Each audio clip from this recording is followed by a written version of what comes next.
Today's going to be a good one. It's going to be a good one. Right. Welcome back, everyone. Episode 11 of the People of Interest podcast. I am sat down with a cerebral conversation list. I made a list of just gassing it up. If you need to add anything, please feel free. That's cool. So, cerebral conversation list, a very proud mother and wife, a woman's life coach, podcaster of the Growing Up Brit-ish Podcast. Mama Hebs is in the building. Hello. Yay. How are you? I'm good. Good. I'm finally here. I know. It's been a year, isn't it, really? Partly my fault. Mainly my fault. Well, but I think we both take responsibility for it. Because I just completely forgot to message again. Just be like, can we sit down, please? But like the gaps in between, Jordan can't make it. Okay, fine. And then me reaching out again, like massive. But you're busy, like traveling the world, running 400 meters sprints. It's don't believe what you see on the internet. It's really not that busy, honestly. I've got plenty of time on my hands most of the time. Well, based on my pasty skin and yours, I'm guessing you've been traveling. So. Yes, yeah. I've just got back from a training camp with my athletics group, so we've had a good time. Yeah, good time. 2 weeks worth of just running, eating great food, sleeping, rinse and repeat. So it was great. I want to be like you. But you've been away though. Yeah, I've been to Saudi. How was it? It was spiritually purifying, but also physically exhausting. Yeah. But it was nice. Yeah, one of those. Did you come back? Because I don't know if you got this, but also when I get back off warm weather training for about 10 days afterwards, I'm like running off like 50% battery all the time. Yeah. And it slowly like builds itself back to optimal levels. Yeah, the only thing that was the biggest L is that school run doesn't stop for nothing. Yeah. So there's no sleeping in. There's no, let me just turn on my laptop and pretend to just work from my bed now. Yeah, none of that. Motherhood continued. Yeah. But you're a big proud mum though, aren't you? I'm extremely proud to be a mum. Yeah. Take me, if we could, look, let's just a swing for the fence and go for that today, because that was something that I wanted to really speak to you about, purely based on, I guess, the dynamic that me and my mum have, in that she brought me up as a single mum for like good couple of years. Like, I met my dad when I was like 6, I think. Okay. And I've been quite privileged, I think, with like my life with them, because they've never said like a bad word about each other to me or around me. Nice. Like that my mum's always been like, you know, welcome into like their home and vice versa. Do you know what I mean? Like we've had Christmases together and stuff like that. That's beautiful. Yeah. So I guess I talk from like a really privileged position. I think hearing you and like the discussions you've had on your pod, it's like similar thing in terms of looking after your little one and that relationship between all three of you. Yeah. So I mean, for my son, he was born very prematurely. So my waters broke at 25 weeks. He was born at 27 weeks. An average term, for those who don't know, especially you guys, 40 weeks. So literally almost just halfway mark. So for me, watching my son go through what he went through, be resuscitated, blood transfusion, be on oxygen for over a year, I didn't want to destroy his happiness or take away from it in any way just because of my emotional state. So it's a very, very conscious effort to raise my son with not just pure love and appreciation, that was the least effort part, because like just looking at him being alive was a blessing every day. But then like disconnecting how I felt with my ex was a very conscious effort, because it's so easy when you're a primary carer, whether you're the man or the woman, but if you're a primary carer, when you're constantly in front of your child, to be able to filter those feelings that you're going through, because nothing stops, life continues. So any arguments, any mishaps that you have with the other person, like that still is there, and it can create an environment that could be unhealthy for the child. So because I was aware of that, I made a very conscious effort to change that and to just let him, he loves his dad, he appreciates him, he thinks the sun shines at his arse, run with it. That's fine. If my son's thriving, if he's happy, then the door's always open to his pops. Yeah, I think I've had like I guess from like your son's perspective, I've got a similar thing, and again, I've been very, very lucky that my mum and my dad have got a great relationship anyway. I think they were really close friends before they got together and had me anyway. So I think there's that kind of history in that point. But what I would say as well is that like because they ended when I was like 2, so I've never been conscious of their relationship anyway. I'm almost at a point that I've made peace with, in terms of it's got nothing to do with me. Yeah. Do you know what I mean? Like I've had conversations with some of my boys and stuff that have grown up in similar backgrounds and circumstances, and I feel not bad for them, but that you can kind of, when I have a discussion about my dynamic between my mum, dad, and then them two together, mine comes from a place of just like, it just is what it is. Whereas I can hear the kind of like anger and stuff within the boys. There's more unit with you guys. And I think yeah. with me, like I split with my ex-husband when my son was 2 as well. Literally on his second, well, not on his birthday, but when he turned 2. And it was like, again, a very calculated choice, which is we can either stay here and like work through it and know that we're not working, because we've been working through it for ages and it's just getting worse and worse. End it when my son's not very conscious of like, you know, no great attachments of structure and what normality is. Then for him to be growing up in a hostile environment of like negativity, and then we split like 10 years later because we finally accept, yeah, it's not working out. So for me, I'm grateful that I split when he was 2, because all he knows is daddy lives here, mummy lives here. You should have been together, because that's what everyone's telling me. Why aren't you together? But then I'm very grateful to have you both. So like, it's, as a child, there's a bit of questions here and there of like trying to figure out who they are as their identity and what does family look like to them. But like, he's got a stepdad now. He's got an active father. He's winning. Yeah, no, literally. Like completely winning. Yeah, as I say, I think that's been the blessing for me from my side of things, is that like my dad's been, again, like I've got a great relationship with my dad. He's literally like my best mate. He's obviously such a geezer, and it's just it's nice that, because again, I think going back to the point of that, because I wasn't conscious to theirs two relationship, I have not got, I personally have said to myself, I've not got a say in what happened, because my experience has only ever been positive with it. That's amazing. And yeah, I've never had to really, me and my mum have had conversations like in the last couple of years and stuff. And what kind of strikes me, which again, as a therapist, I should understand and accept this, but it's different because it's your mum, right? But she's kind of said in sometimes that she's always reflected on like how I've grown up and felt quite bad about it. But it's the guilt that you carry as a parent. Is that across the board? Like, it's a natural thing. You just feel guilty that you've now removed something away. Like whether your mum had a choice why it ended, or why they, like your dad never stayed in your life, it's still knowing that your child's walking this earth fatherless or without a present father in one house, and there's other people around them that are seeing that, and you're not witnessing what they're witnessing, as in the feeling of like a family structure, mum and dad, just that feeling that maybe she aspired to have for you. And then the fact that that's not happening, it's just like, well, kind of feel like I've failed, but also guilty. But then I'm also now, upon reflection, extremely grateful. Yeah, and this I think this is the thing, is that it's just like, well, it as bad as, well, not bad, but no, as like dumbfounded as it is, it just is what it is. And I guess this is where the disconnect is for me, when my mum's kind of spoken about stuff. We had that conversation when she brought that piece up of just feeling a bit bad about it, and reflected on it like on the odd occasion years ago.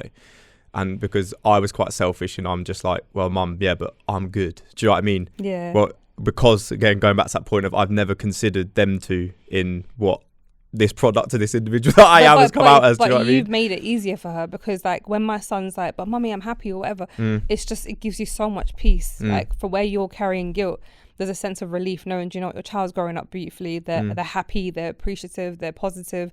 Like there's nothing really that I can read, like just because I'm not fitting that societal narrative of, you know, 2 parents and a child, doesn't mean that my child's going to fail in life, doesn't mean that my child's going to be unhappy or grow up with anxiety issues.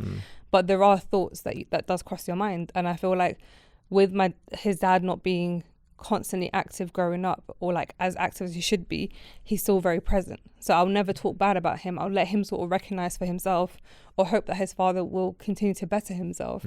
So when my child gets to a certain age, there's no real answers like, I don't have to really answer too much. I don't have to go, no, I know, well, exactly, actually, by the way, your dad was like, I'll never do that. If I can sort of protect him and just let him be oblivious and be happy, then why would I want to like remove any happiness from him? Yeah, no, I hear it. As that kind of journey that you went on with that contributed to then the support that you've wanted to do around women's life coaching? Because as well, I guess, what does that mean to you? Because I think there's so much out there in terms of what life coaching for women is. So I think, go on. Yeah, go on. No, go on. No, I was going to say life coaching. Yeah. For me, like it kind of wasn't intended. There's a lot of things in my life that have just played out because of the cards I've been dealt and also how the world's reacted to me. So what I realized is, as I'm releasing material on social media for the last like 5 years, 6 years, I have so many women in my DMs. I have so many parents in my DMs, and they want quality time. They're like, Hebs, I've just gone for a breakup. Hebs, my water's just broke. You have a premature child. I have a premature help. Like, I'm in a domestic abusive relationship, and you've spoken about it. And people really want to pull and unpack with you. And I realize, like, people, when I speak, people listen. I accept every single person's got like their own unique superpower, and mine is the fact that when I speak, it resonates. So I had to accept that this is something I should utilize. And the fact that to this day, I still get on average 10, 15 women in my DMs like a week, just wanting to speak to me, wanting to unpack, wanting to like change, just shifting perspective.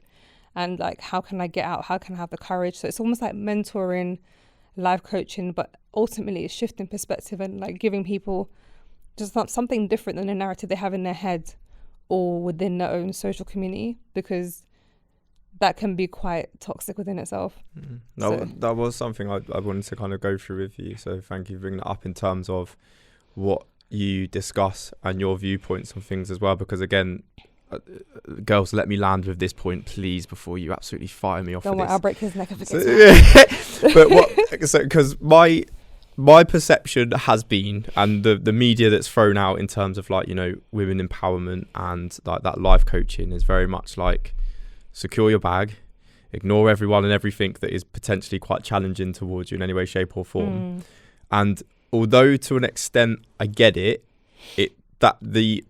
what I read in between the lines of that ends up being very lonely if someone goes. Does that make sense in terms of? Yeah, that's why I don't believe in the woman empowerment. And this is why I wanted to have this kind of conversation with you today, because you discuss these things really eloquently and really nicely, but also you allow room for, but you can change your mind if your journey takes you onto that point of growth where it's like, right, I've enjoyed being like single or just by myself. Now I want to kind of settle, be with a companion, change something, which I don't think the real kind of classic woman empowerment agenda stuff at the moment allows for that change. Because if you do, then you've basically forfeited everything and you're giving into you don't stuff believe in feminism. Do you know what I mean? Yeah, no, I don't believe in that. I think for me it's like, don't be in a situation, like, I'd love to empower women to have courage. And because like there's loads of narratives being fed to women, like whether it's within your culture, within your society, within your circle, within like your household, where it's like you have to be like a certain way, and if you're not a certain way, then you fall out the culture. You're not good enough. If you've been divorced, you're expired. If you have children, then you've left the relationship, you failed. Like, there's so many different labels that women feel like they're stuck. Like, not all women. I'm talking to the women who emotionally and mentally are struggling. Like, they're struggling to like leave a relationship, struggling to speak up, struggling to get help, struggling to shift their perspective, and they feel like they've just failed. So I'm trying to create some sort of narrative where women don't feel afraid to speak. And like, I gave a talk the other day, and like I was quite vulnerable in it. And there's so many women who approached me afterwards going like, I felt like you were talking to me, because like I'm going through what you've spoken about. But we're all acting like we're just strong, very like got our stuff together, and because we have to show face as women.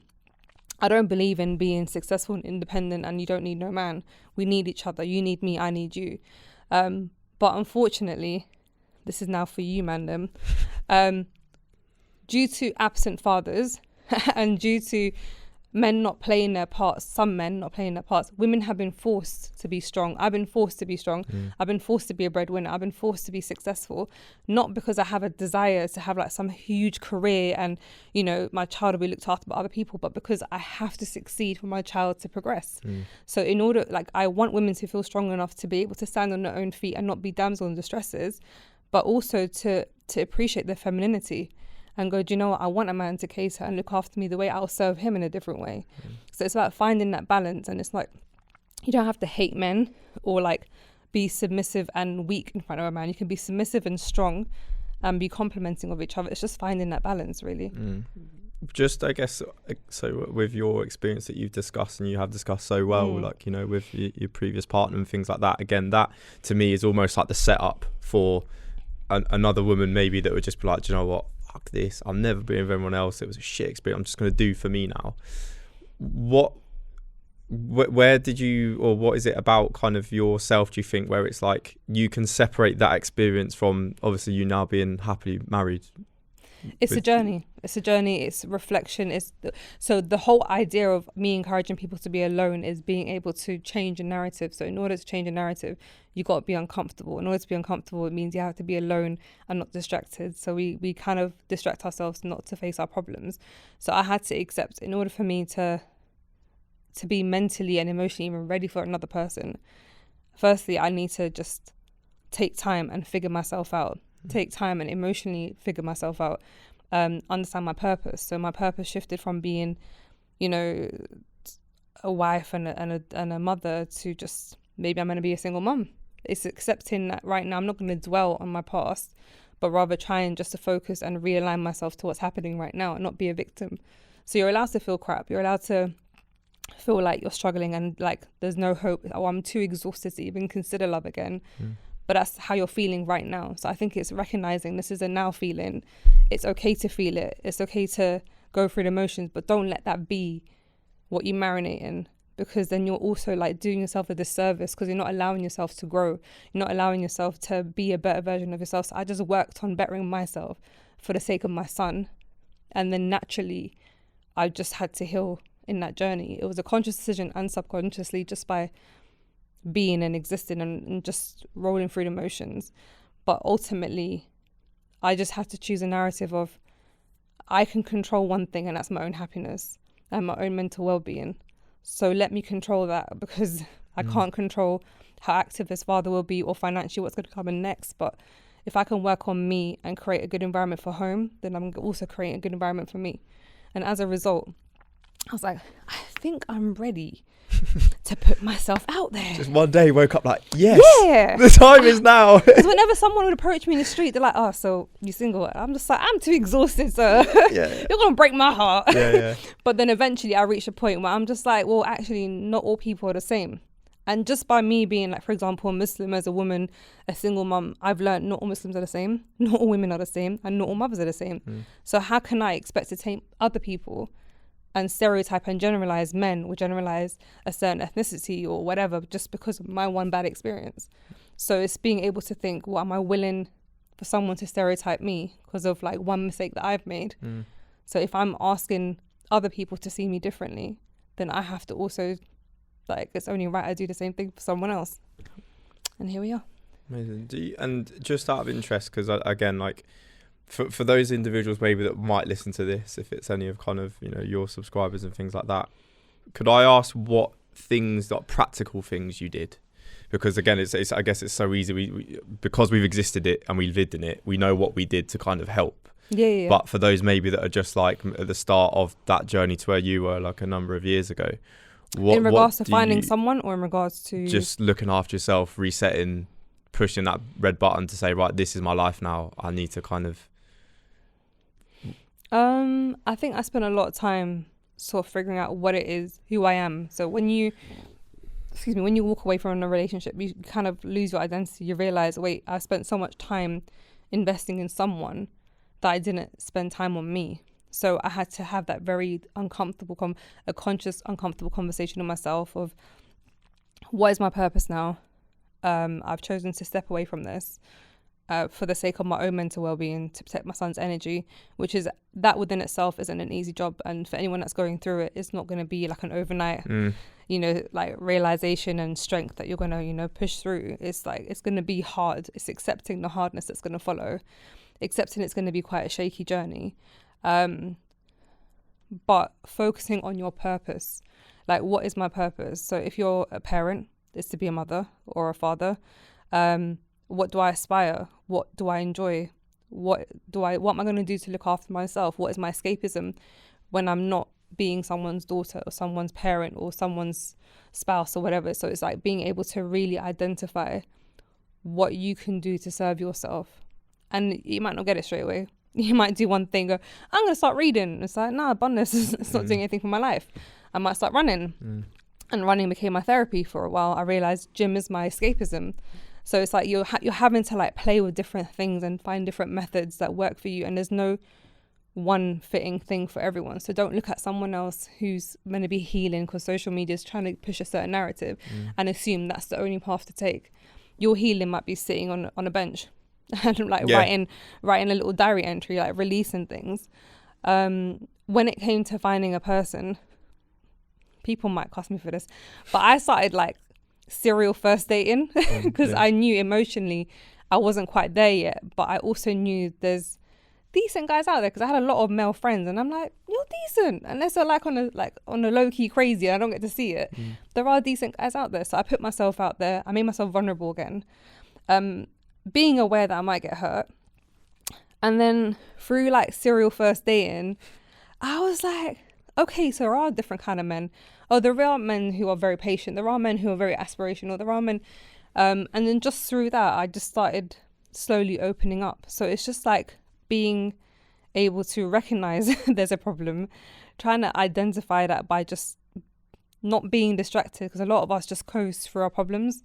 So like I might be struggling with something and I don't want to face it, so instead I'm going to make a motive of you every day, and that's great because like I look like I'm surviving, I look like I'm getting through, but when I'm alone I have to face my inner thoughts, my inner voices, and feeling like I've failed or I've just been stagnant in life.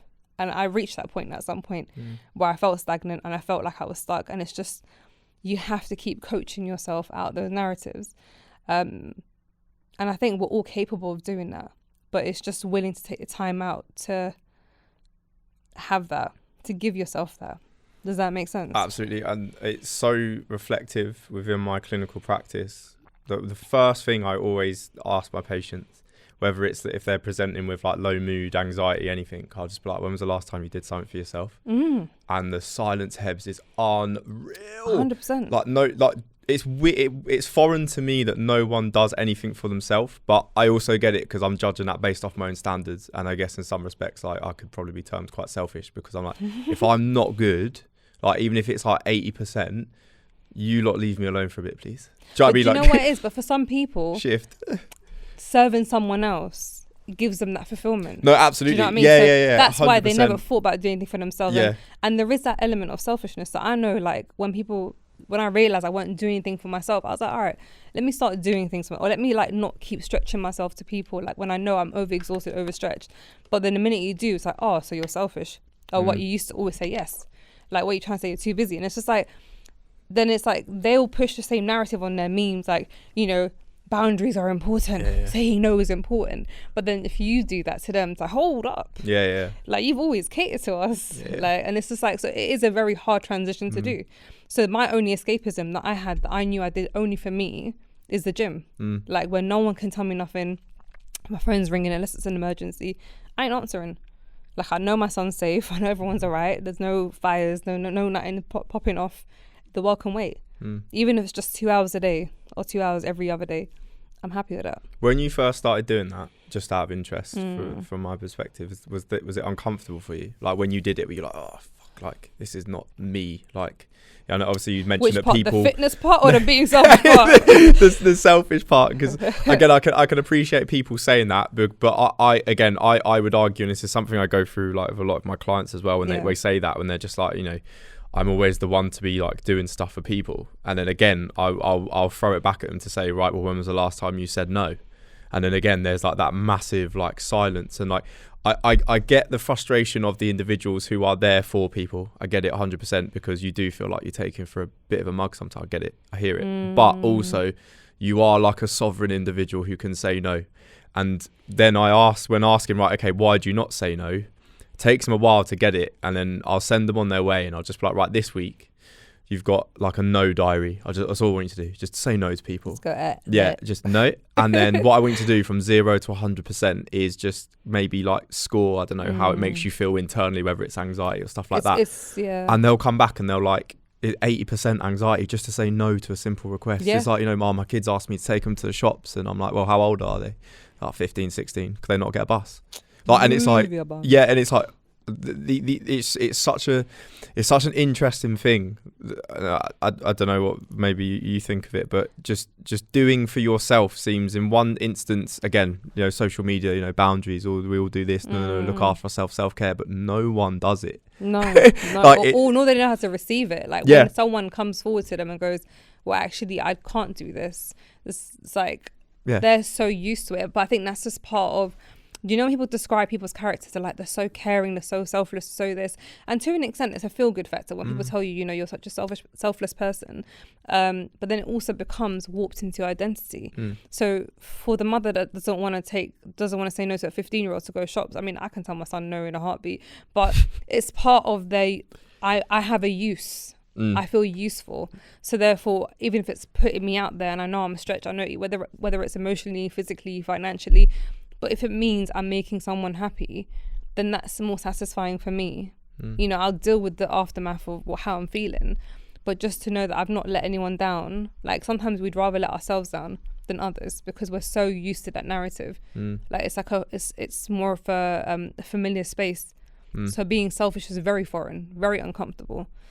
Even to this day, like I swore to myself I'm never going to rush anywhere. That's part of my one of my bits, part of my growth was I'm not going to force a motive. I'm not going to rush. I'm not going to be trying to overstretch myself. If I'm running late, I'll tell someone I'm running late, and it's not because I'm trying to chill. I respect people's time, but I'm not going to fill myself with anxiety and stress just to try and do something or please someone. I'll set the bar quite real now. I'll be like, look, I'm gonna do it, but I can't tell you I'm gonna do it when you need it. That point, yeah. Whereas before, I'm like, my mum will ask me for something because bless her, my dad's not around, and I will never say no to anything, and I would do it as soon as possible, even if it means I'm literally doing a madness of mileage driving around London. But if it means everyone's happy, that's cool. I'll be tired, I'll be exhausted, I haven't eaten all day, but as long as everyone's alright, I'm alright. And I realised, not really. 100%, because it's burnout, right? You literally burn out. And then in that respect, moreover with that, is that by extension, you're not going to be able to help the individuals that need your help to the best of your ability anyway. So you might as well say yes for that day and be like, I can do it here. Because also, I get, I've a lot of things that going through people and having a chat with them from a therapy perspective, it's just like, right, you love that individual that you want to help. I absolutely appreciate that. But if you go tomorrow, because they're so used to you being the yes man or woman, when you're gone, they're going to be in a state of learned helplessness because you always problem solved everything for them, or you were the person that said, yeah, I'll do that for you, don't worry about it. So they've got no kind of skill to be like, actually, I don't need you've enabled that reliability. But then also they would also in a heartbeat say, I'd rather you be here and be selfish than for you to have a breakdown and be useless to everyone that you love and to yourself. To me, I had to prioritize my own mental well-being. Before that, always secondary. And I just realized I'm not getting any older. I'm any older. I'm definitely getting older. I'm hella grown. I ain't getting no younger, says the white hairs. But it's just setting boundaries and bun anyone that gets upset.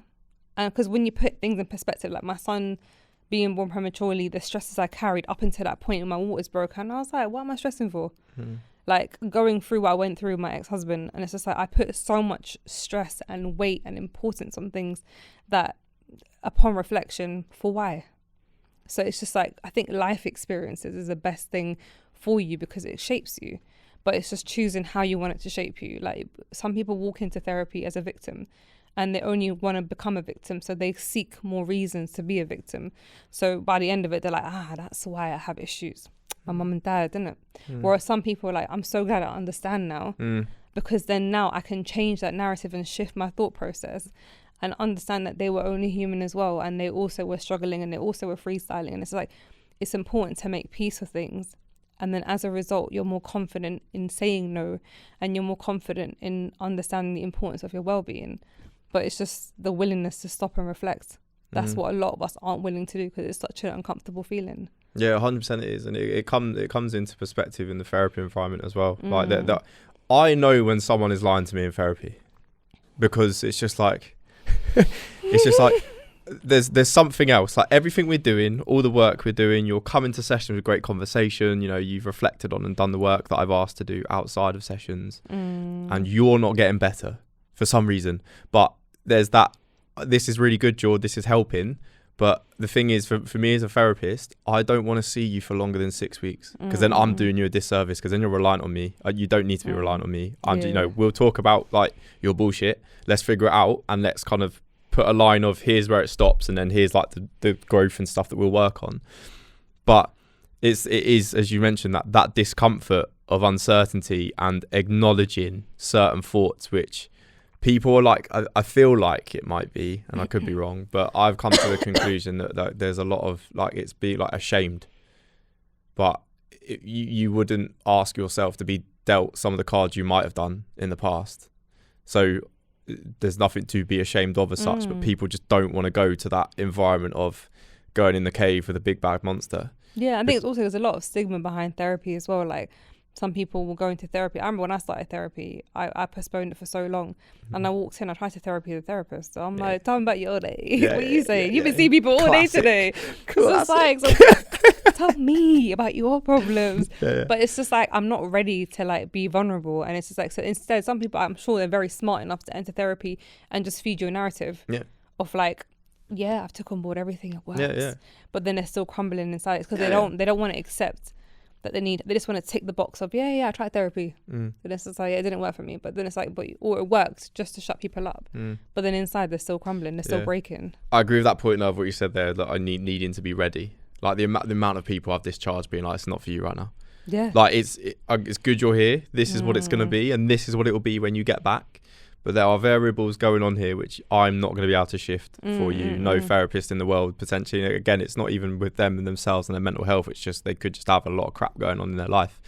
And it's almost like the work that, as you probably know, with this, the support that you had, is that you've got to do so much on yourself. Plus, whatever else someone else has going on, it's exhausting. Like, I've had people at the end of our 5 6 weeks together being like, I'm absolutely shattered. I'm like, it's exhausting. Like, just go away and just don't do anything for a bit. Just like get yourself back together, kind of thing. Because we like rip everything down, have some real honest conversations. Then you gotta go time out, gotta go now, see you, bye. But I got all these problems. Yeah. And it is, but it's no, Siri, not you. Oh, is that thing for 3 o'clock? Is that coming soon? What's 3 o'clock? The alert thing, isn't it today? Yeah. Yeah. Guys, hang tight. It's going to happen today. It's not come on. Maybe they lied. Maybe it was all fake. Maybe there's no signal down here, though, is there? Which is good. So that might be why, because it won't come through on the Wi-Fi. I wanted some emergency. I wanted to feel urgent today. What was I going to say to you? I remember I did couples. So initially, I was going to do cognitive behavioral therapy because there's a lot of things in my personal life, like aside from my marriage, like within my family, that I couldn't control. Loads of things out of my control. And I didn't want to do counselling. I saw counselling go wrong in therapy. I'd do cognitive behavioural. That's basically, effectively, I can't control my environment, but what can I do to control how I take it? And then later on in life, I decided to do couples therapy before I ended my marriage. I was like, do you know what? I need to do everything within my means to ensure that I've done everything to make this work. So I'm not just here acting on emotion. I'm not here going, bun this, even though I believe in marriage and no divorce and all that jazz. And I remember she heard something, you probably figure it out. She heard something in a therapy session and she had to stop therapy. And she went, one of you needs to go away and do your own separate therapy. And then once that happens, then we can go back. I literally remember crying to her, going, I'm never going to see you again. Because I knew that person won't do therapy. Like, there was no way they were going to do it. So she was very confident, like, I'm willing to take you guys back, but I have to stop it here. So I was very, like, I finally have him in therapy. I finally have, like, we're having these conversations where he was apparently so oblivious of. Do you know when they do, like, from 1 to 10, tell us how happy you are? And I, like, he's sitting on 10, like, I'm so happy. And I'm here going on 1. He's just like, what? And I'm just like, okay. 2 different relationships. But when she had to stop it, which is what you mentioned, I just thought it's game over. Like, my marriage is officially over, because I know for a fact this person won't reflect. This person won't take time out and go, do you know what? I need to work on me. Their response was, what about her? And I was just like, this is a losing battle, mate. So I literally walked away going, peace out. I ain't gonna see you, sis. Yeah, it's a difficult thing when you get those realizations for people. I think like 80% of the work that we do as CBT therapists is just getting someone insight into what is going on in and around them. And then once they've got that, it's just like that light bulb moment happens, and then you're basically just off for the races. Do you know what I mean? Like, it's great. But as you say, when you get that point, sometimes it can be it can be a really difficult hour worth of treatment of just this person being like, oh, it's like, you know, the $1 million question, what does this now all mean to you? And again, it's just like this like emotional outburst, which again, as you mentioned, it's difficult because no one wants to do it. But as soon as that moment hits, as soon as that light bulb moment goes off, that's it. Like, I end the call being like 3 weeks time, they're fixed. This is it. This is what we needed today. This is all we needed. Like, you know, and it's difficult, I think, within like the mental health environment in the UK, because we are so pressed for time. Like, I'm quite lucky. I don't work in the NHS anymore, but my position, we only get half an hour sessions with people every fortnight in the NHS. At the moment, I get an hour weekly, which is blessed. Like, I can do all the work in the world, but it's like, it's managing when that person has that light bulb moment, and you want to appropriately like manage that, right, and not have them have a real bad therapy experience. And it's like all of these things that happen at one moment. When you say light bulb moment, as in like where if things click into place. With yourself, just being like, it's done. You know, even from like a negative positive, when you mentioned with the relationship counselling of, right, no, this is it. Like, I've done everything. It's not I've done everything. It's we can't continue therapy. No, that's what I'm saying in terms of you said about, I need to do everything I can in my power to know, basically. Once you kind of have that moment, whatever it is on that journey of, right, I need to do everything, and suddenly it's like, nah, you need to do it now. It's finished, like, or whatever it could be, even if for positive, like, no, this is what I need to do. This is my calling in life. It's just like, okay, now you can rebuild, but there's no point doing that when you've not had that moment of sitting down with yourself, getting really uncomfortable, as you mentioned. Exactly. So I lost hope because I just knew, like, it was basically, we were going to have like 8 sessions, and we were like 3 sessions in. And she said, I know you need therapy. I know you need to continue, but because you disclosed some information that I feel like we need to manage first, then it's just like, but then it's just, I felt personally, I felt rejected or almost like pushed away from the therapist. And I was like, but I needed her. Do you know what I mean? I needed it in that moment.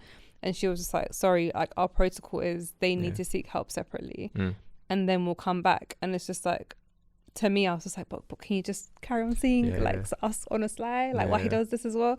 And she's like, nah, sorry. I think that's the worst thing with some people as well. Like, it is getting to that point, like, of just like bringing this person, because we have like supervision once a week with one of the seniors, just to like, you know, go through caseload, chat about things. And then that is sometimes that conversation of, George, like, they need to go away. Like, they need to do this and this first before anything helps. And some people will never come back. And exactly that. And you've built up this like amazing rapport with someone, and the best thing for them is telling them go away and do this first is such a difficult conversation from a therapist perspective, and also, you know, from someone that you're, you know, that is seeking help from you. No, exactly. It's like I've had emails before from people that I've either, like, you know, stepped up to a different therapist or said to do whatever, and they'll be like, doing this now hasn't felt as good as like our sessions. I'm like, no, I get it, but my session's not going to help you. Right now, you need to do this hard bit. What's interesting with like me doing life coaching is that people then think it's therapy, and I have to always remind them it's not therapy, it's not counselling. I don't specialize in this as much as, you know, people say I'm a great therapist.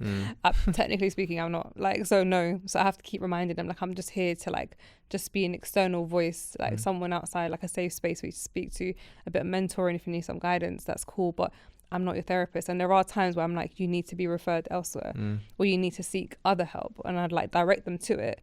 But effectively, like, there's always that blurred line, because like they start unpacking in a way that they think, okay, cool, so she'll fix me, and I'm just like, I haven't done the qualifications, boo. So it's interesting, because yes, you can do a bit of life coaching with the counselling, and it's all kind of under one umbrella. Whereas some people don't want to see a therapist. They want to see me because they feel like they can relate to me and they feel safe with me, but then they also expect some sort of therapy out of it.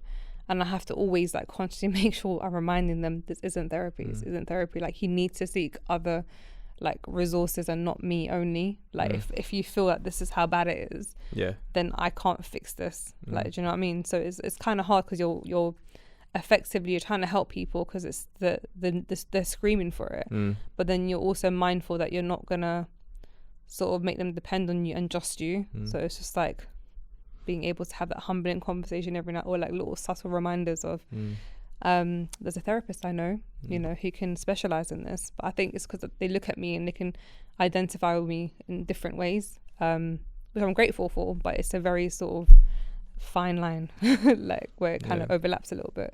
How do you just deal with that something? Because again the pod like that you've got, you know, is brilliant as well. We'll get into that in a bit. Thank you. But you have, I've noticed just from looking at it, not doing a lot of like deep delving in, because I don't like to do that with my guests, and the only reason why is because I feel like then it just keeps us really like structured in like one topic. You can just say you don't watch my podcast. No. I mean just doing research on people. I hate doing it because it's just like then I'm like, I'll be so focused on what I've researched because my brain is just black. I can't think in colours. I can't think in colours. I literally so black and white with stuff. It's terrible. So I purposely don't prepare as much because then I'm just going to focus on this one thing and not get a great conversation out of it. But you, again, like the following that you've like amassed and the platform that you've got at the moment is unreal, and your topics and, you know, what you're doing with it, you know, where you're coming from with the life coaching and things like that is fantastic. But like, how are you getting it? And again, this is just my conclusion on you. How are you always getting it so right? Because the position you're putting yourself in terms of you're not giving advice, you're just living and talking about your experience and then what you've learned. But some people maybe that don't read between the lines of that and take what you're saying as, you know, classic internet stuff as gospel, like we all have done before. Truth. How are you kind of doing that so well? Because from my perception of like the kind of how people take in the content is there's never been anything in your like comments from what I've seen personally in terms of, oh, she's chatting out her ass. No. I mean, it happens on TikTok. You haven't seen my TikTok. It happens all the time. but yeah. From an internet perspective, there's a very high percentage with the topics that you cover where actually it's received so well by everyone because it's really good content, whereas I feel you. So how do you get it so right?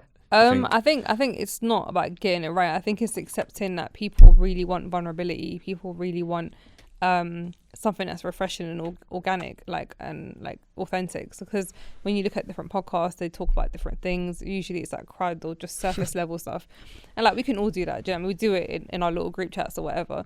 But I think some people just want to feel listened and heard, and I felt like that's kind of what I decided to do, because when I first made myself vulnerable, the reaction was so unreal and I didn't expect it. I expect people to go like too much information or like, oh, this is boring, like this isn't too mainstream for us, which is why my podcast has never blown up, because it's not giving you what typical conversations about like sex, body count, like it's life is life, and do you know what I mean? And I think for me it's just like being extremely mindful that people do listen to me, and what I'm saying is I'm not calculated in my thoughts, but I'm just always been very mindful. Like from before I started podcasting, people come to me and want to chat to me about things, and it's just like for some reason the way I speak resonates with people, and I think unfortunately I've experienced a lot in life, which is why I resonate with a lot of people. So it's not from me studying anything, it's not from me, it's just from learning from life experience and being able to shift my own perspective and being able to explain my problems or my experiences, but in a way that everyone can take away from it some, like whether it's relevance, resonates, growth, reflections. It's just anything that I can do to just help someone or even like make them feel like they're not alone. I don't know, there's no real ingredient to it, there's no like conscious structure to it. It's just I just want people to feel like it's okay to go through things. We're not going to be victims about it. We can feel bad for ourselves because we're real, we're human. But it's just like creating like a safe environment, even if it means putting myself on the line. And that's effectively what it is. People are like, right, you're really like oversharing. I've said I'm oversharing, but I'm trying to do it as tastefully as possible. I'm trying to do it with grace. I'm trying to do it where anyone from any race and any background can go, do you know what? Like, I can mess with this because I know it's happened to me or to someone else. And yeah, it's just being as grounded as possible with it. And without bashing anyone, although sometimes I really want to bash people. Ex-husband. But we move. I don't know if I answered your question at all. But there are people who have said to me, oh, you're just saying what people want to hear. And I'm like, well, not really. Because like all my friends can vouch and just say, Hebs, this is your setup.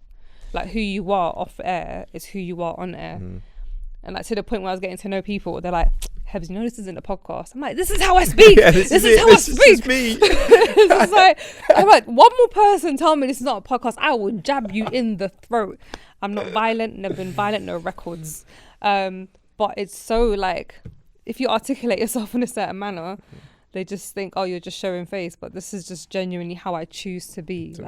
It's just choosing happiness, choosing like growth. Because otherwise we're just going to like wake up one day and go, what do I do in my life? Besides just blame everyone and everything and every circumstance around me, rather than actually going, I can control the narrative, I can change my environment, I don't have to be a victim of that and bun everyone else.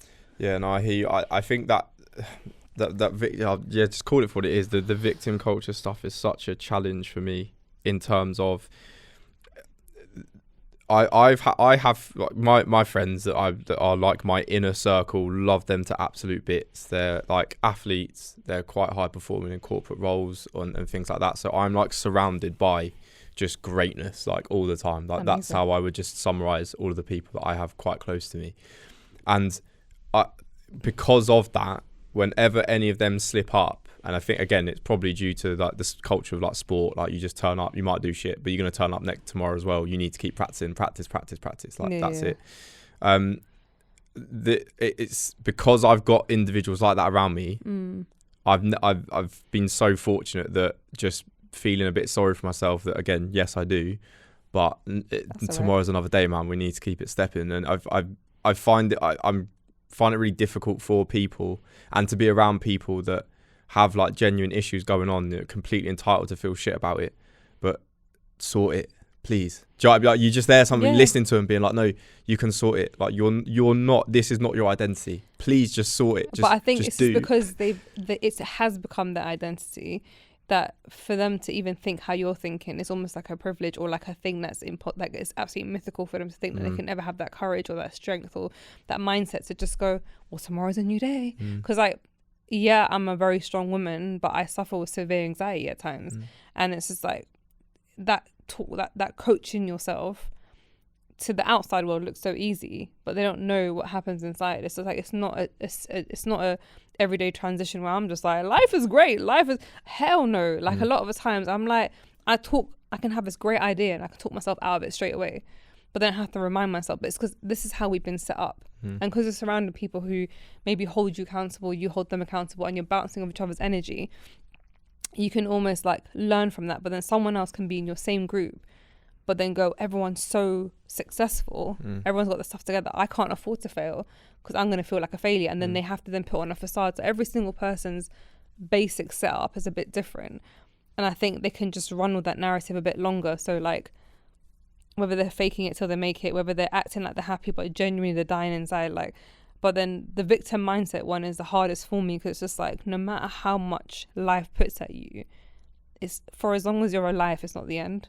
For as long as you're breathing and getting another chance in life, like I sometimes just wish I can just like not shake them, but I can just like flip something in their mind where they're gonna be like, I can't believe I just spent like the last 10 years like in this horrible cycle.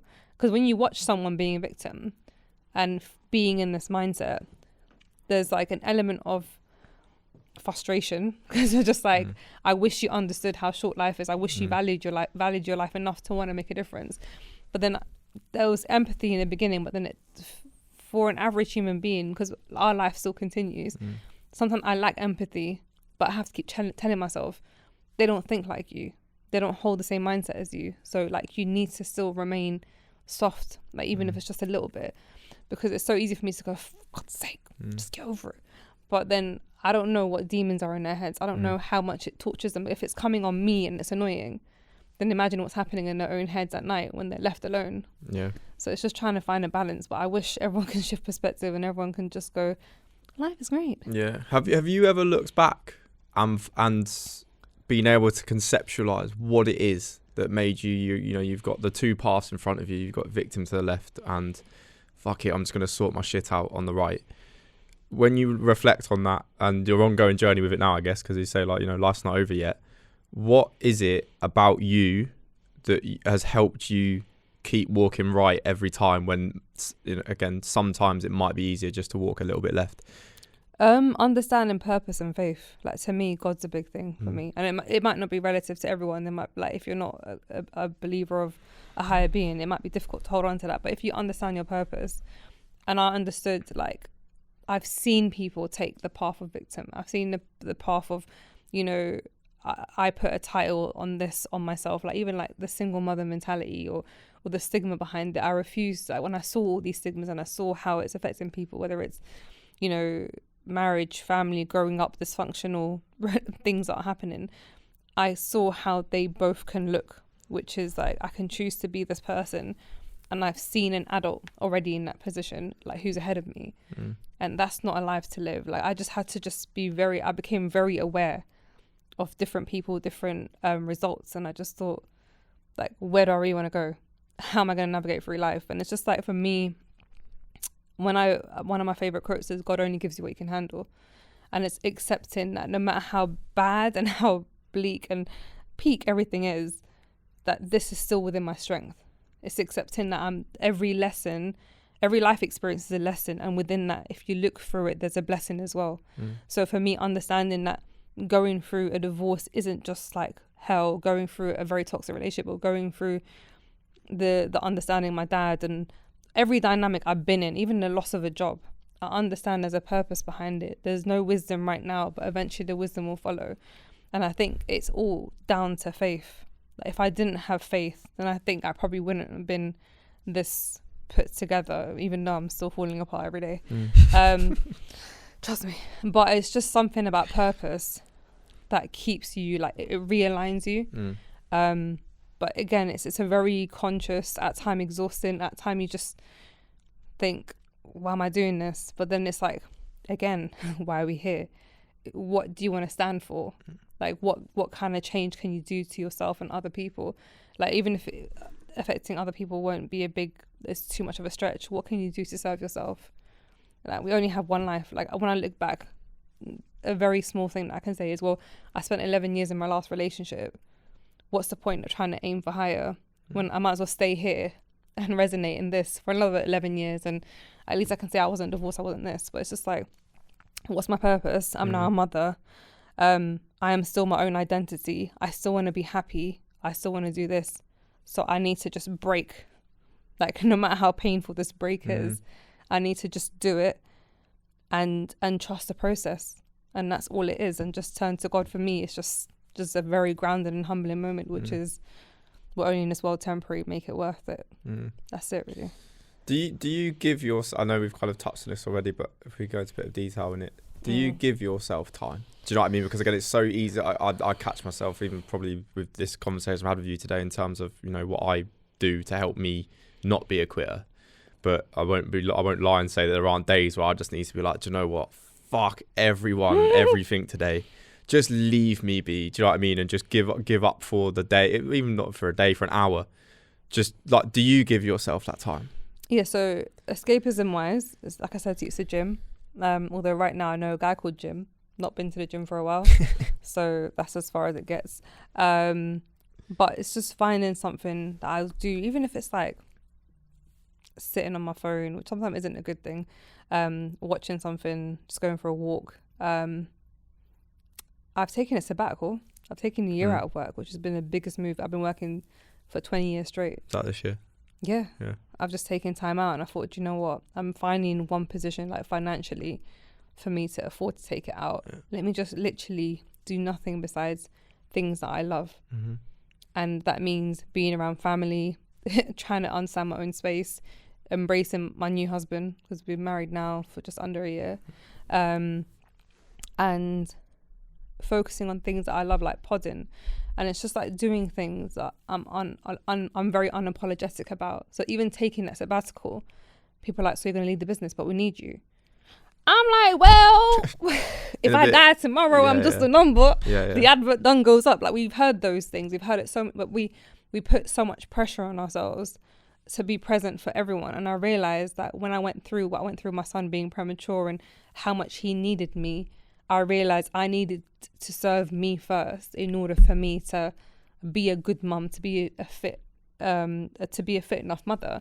I need to be able to reserve my energy. And the only way I can do that is by disconnecting and doing me for a little bit, whatever that looks like. I don't care whether it's just, I don't know, spending an extra 15 minutes in a shower because I can. Do you know what I mean? Like, just small little things that I know is a little disconnect. So if you can't do it in like 1 hour, 1 day, 1 week at a time, just find little intervals where you can go, I'm just doing me. Bun the world until someone knocks the door and you're like, oh, for God's sake. That fear of a sabbatical, man. That actually a brilliant thing. But it fills me with anxiety, the thought of just being like in a bit and not having like a consistent monthly wage. Because I'm already thinking of all the 1,000,001 things that I probably, do you know what I mean? Like, it's that security of that is foreign, so foreign. That I never thought in my wildest dreams I'd be in a sabbatical. It's only because I had a house with my ex-husband and we sold it. Even though I didn't get what I should have got. That's a whole different episode. Just knowing that I got money in my bank that I never thought I'd have. It's not for me to spend it and go like that. To me is my son's security, right? But can I take a mental break where I can just do nothing besides exist with my family and embrace positivity and passion and all that stuff? I never thought, even saying I want to go on a sabbatical was so alien and weird. My anxiety was through the roof. I'm like, Hebs, you ain't broke. You got a roof. You're good. Like, I had to coach myself into accepting I deserve a sabbatical. I deserve time off. I deserve to do me. And without feeling guilty about it. Even the first few weeks, I'm just like, I don't know how I feel about this. But then now I'm crazy busy all the time. But just doing things that are more fulfilling rather than I've literally lived by like month by month for paychecks just to provide for my son. So one of the blessings is having a husband that goes, I've got you. Like, even though he's not financially like minted, he's just like, you got your safety net. But as far as rent, whatever, school run every now and then, I got you. Like, just having someone who just is saying to me, stop stressing and create a safe space for me is such a beautiful feeling that I never thought I'd have. I always thought I'll be soldiering through one promotion after the other to provide. And there's no room for breaks. There's no room for failure. It's survival mode for the sake of my son. Like, I never thought a sabbatical would ever happen. Yeah, just to have that time. I feel extremely privileged. Like, and I'm not taking that for granted. When I hear people say it all the time, like, white people, they're just like, yeah, I'm gonna go on a sabbatical and I'm gonna go find me, and I might go to India for a bit. I'm like, oh girl, yeah, daddy's gonna give me some money. I'm like, oh, I hate you. But for me to do it and know that I've earned it as well is a beautiful feeling. 100%. So let's jump into Growing Up British, by the way, because what a theory, like, what not a theory, but also what like a nice like just way to begin. Good, like, just a general topic in itself. Can you say it right though? Brit-ish. Thank you, sir. Sorry. So Grow Up Brit-ish. Ish. Explain, because I obviously know, but go for everyone else. So I wanted to do a podcast like growing up like North African or growing up like Arab or whatever it is that title was. I thought, you know what, ethnic minorities, when you hear like general ethnic minority jokes, whether it's a black person, Asian person, whatever person, we're all very similar. Like, we have the same ethnic struggles. Like, we got the licks growing up, the beatings, the discipline, the ignorance, the inherited culture. Like, we're all very similar but different. So I just thought it's such a beautiful thing if you can all sort of like connect on something, which is like the beauty of growing up as third culture kids. Like, we're all trying to, like, we're born here, second generation or first generation. Some people third and fourth, but I'm like second generation here. My parents came here, I was born here, and we're third culture kids who come from one place, born and raised somewhere else. But then you have like the societal narrative telling you how to be and exist. Then you have your religion. Then you have the culture which is contradicting religion. And you're just trying to find your feet. So for me, it's like, what does it mean to grow up Brit-ish? And the ish is because you feel like you're British, but then some people always remind you, where are you from? You speak really good English for someone who's foreign. It's like, baby girl, this is all I know. They're like, where are you from? No, where are you from? And it's just like, oh God. So for me, I'm like, do you know what? It's a struggle. We're all navigating. Let's celebrate it. Let's laugh about it. Let's reflect upon it, whether it's your discipline, family dynamics, stigmas, stereotypes. Let's unpack together. So that's kind of where it all started, basically. Yeah, no, honestly, it was such a good like kind of topic on that, because again, like when you first followed me, I think it was after Dwayne's interview actually, because Aladdin came down, did that, and I was like, what a name, just every kind of like, I don't know, just like past experience just came flooding back, that's just it. Laughing at it. Do you know what I mean? But I think again, maybe it's just because I'm just ignorant, or I don't like stay in the space of having maybe been like negatively criticised. Because again, I think with your one, what I love about it as well is that you don't focus, because it could very easily be done in terms of focusing on all the negative stereotypes you've ever had in your life. Do you know what I mean? But then it's also laughing at your struggle. Like 100%. There's like, we all have trauma from our parents and childhood. It's just like, but we can either go, I hate you, or like, oh, that was wild, you know. Upon reflection, I don't know how I came out sane. It's just like, and also we create our own culture. Like as ethnic minorities, like all of us in this room today, we all come from different backgrounds, but we have something that holds us together. We've created our own language. We've inherited a bit of like, if you look at general Londoners, for example, you don't count, you're not from London. To be fair, I don't even. I'm from North Hertfordshire, so. Bloody hell! Yeah. So growing up in England, for the sake of this conversation, to make everyone inclusive, we've had to create our own languages. Like growing up especially in a very diverse area, you'll realize like we share we share the same lingos now. Do you know what I mean? Like it's no longer like white, black, Asian, Arab. It's we're mandem, like we're from ends or whatever, and it's just like, it's something beautiful about that. It's like that we're all integrating with music and what we eat, cuisines, whatever. It's not watering it down. It's just going, we're here together. We all came, our family all brought us here for a better life or whatever it is. Like, run with it. Do you know what I mean? It's just nice to celebrate it. I mean, there's no doubt there are differences and different struggles. Yeah, 100%. Like, when you got to fight between Caribbean and Africans of how to cook plantain. Or plantain. Plantain, it's tin. Plantain for life. Plantain. No, can't say plantain. No, plantain. Yeah, you come on now. Mountain. No, mountain. Yeah. Fountain. Anyway. How does it, again, because obviously you being from, coming from the Middle East and having that North African, but North African political, but we're one, right? Yeah. And again, with the topics that you cover, very much it is accepted within the culture and the community, right? I guess, not to disregard white people at all, but the discussions that you have, the insight that you and I have, the guests you have as well, or the majority of the time are from kind of Caribbean, African backgrounds, everything else. Do you find like an added extra responsibility then with your content because it tapping into the culture so much? Because I kind of touched on this with Chizo when I sat down with him, is that for a period of time you could be like the culture's answer to everything and everyone loves you, but in the same instance we are shit at like slowly letting maybe someone die down or fizzle down. Do you know what I mean? It's like, oh, now they've said that now, so now you're completely banned. Get out of it. The gates come down on you from people within your community and the culture. Do you find, or do you feel that added pressure at all with, I think there's an added pressure for me, not amongst anyone. Like I feel like other minorities have taken me in, like in a sense that I have my following are a mixture of North African, like African, Black African, Black Caribbeans, Asian community. But I think the biggest issue for me, or the biggest like obstacle I faced, is predominantly Asian Muslim men. But that's not even a faith thing, it's a culture thing. They just live in their own little bubble in their own culture, and everything I say they're trying to always fight Like when I say, oh yeah, in Islam, you're meant to be like, men are there to provide, to clothe you, and the person sitting with me is a man going, yeah, that is my duty.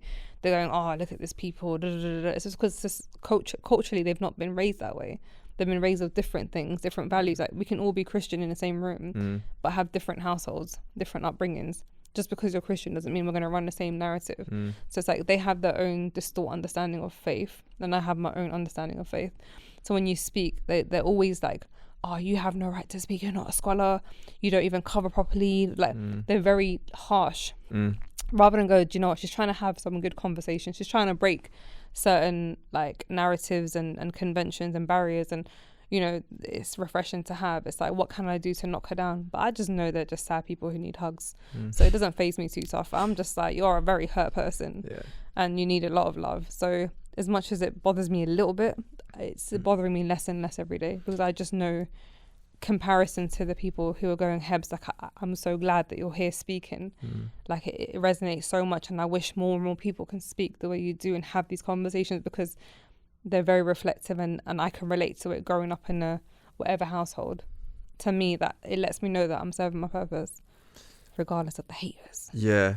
But I think, again, like this is a thing with yourself, which is, again, like we've touched on already, but maybe going into a bit further, is that, like, from my perspective, hearing you talk and your episodes, is that you're very affirming of gender roles in terms of where we all sit, or should, well, we should sit, if that makes sense. That's an ideal, yeah. Yeah, an ideal, well, as you mentioned, like, you know, the man's there to protect, things like that. And I know it's a sticky one talking about these kind of things in a minute. But I can protect my husband too. Yeah, like, yeah, absolutely. But you were kind of like, when push comes to shove, it's like, babe, there's a noise downstairs. Can you go check it, please? Right? Do you know what?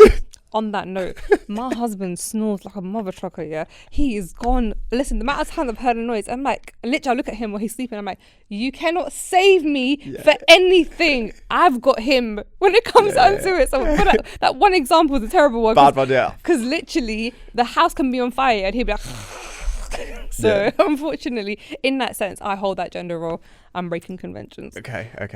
But as a general rule of thumb, as a general rule of thumb, that coming from you as a female as well, because again, that is just not appropriate, I guess. Like, as kind of, I guess, socially, that it's kind of being demanded at the moment. It's like, we're just as good, just as equal, which I 100% accept, yes. But there are going to be situations where I would much rather, I don't know. Okay, let's say if I was out on a dance with like a load of people and things went really shit. If I'm out with all of my group, I would hope, or I would really want the majority of it to be the boys and some of our friends that are female with us. Because if it's just 3 of my mates and then 7 of the girls and just a bunch that's getting feisty, it's a problem.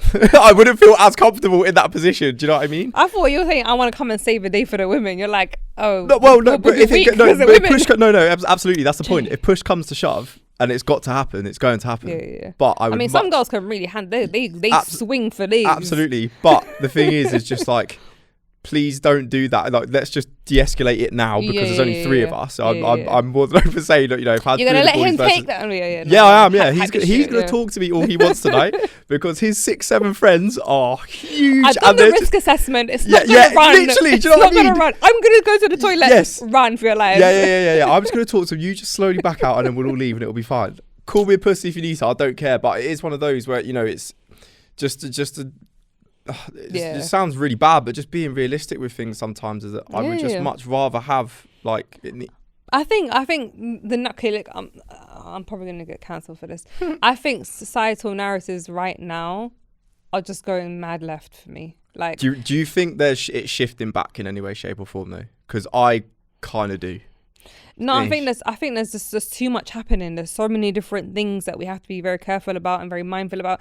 And I think women feeling that feminism means I don't need a man is the saddest thing in the world. Like, I'm extremely strong. That's the thing. Some people don't understand. Like, some men see me as a threat. They're like, Hebs, you're a strong woman. I'm like, but I would like to be feminine and weak, and I just want you to save me. But it's not as if you're not, though, right? Like, what do you mean? It's not as if you're not, though.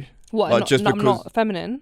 Yeah. You can be both. Yeah, exactly. 100%. Yeah. So that's the thing. So the idea that feminism is just to be the strong, ruthless, successful woman who doesn't need a man and can stack by herself. Great, sis. But how's that going to look like when you're alone? Oh, I can IVF by myself. Great, sis. But who's going to be there to look after you when you need to be looked after? Yeah. And the realities are, as much as we've been forced to, and this is the narrative, the initial narrative, we have been forced to be strong.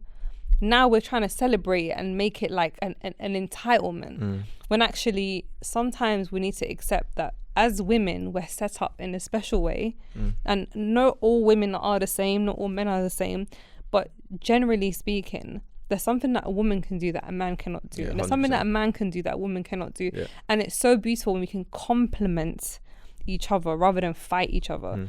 So for me, there are times where I'm going to step in and have to step up and do what my man needs to do, and vice versa. And it's not a battlefield. Yeah. Like from the minute you realize together we can win, life is good. But when I'm here trying to press a narrative and force you to like, well, I'm a woman, I don't need you, I can like, I got my options. No. And same way you men don't like, you don't have it all together by yourself. Oh, no. Do you know what I mean? No, as it, like, again, I was just going to make that point. Like, there are conversations that I will only ever have with my mum. It's no reflection on my dad. It's absolutely not. But I know if my son, if he was coming to me with what I need to talk about, I'd be, even, and I'm saying that as a therapist, I'm like, nah, bro, go speak to your mum about that one. Like, come to me for everything, like these things. But that's mum's.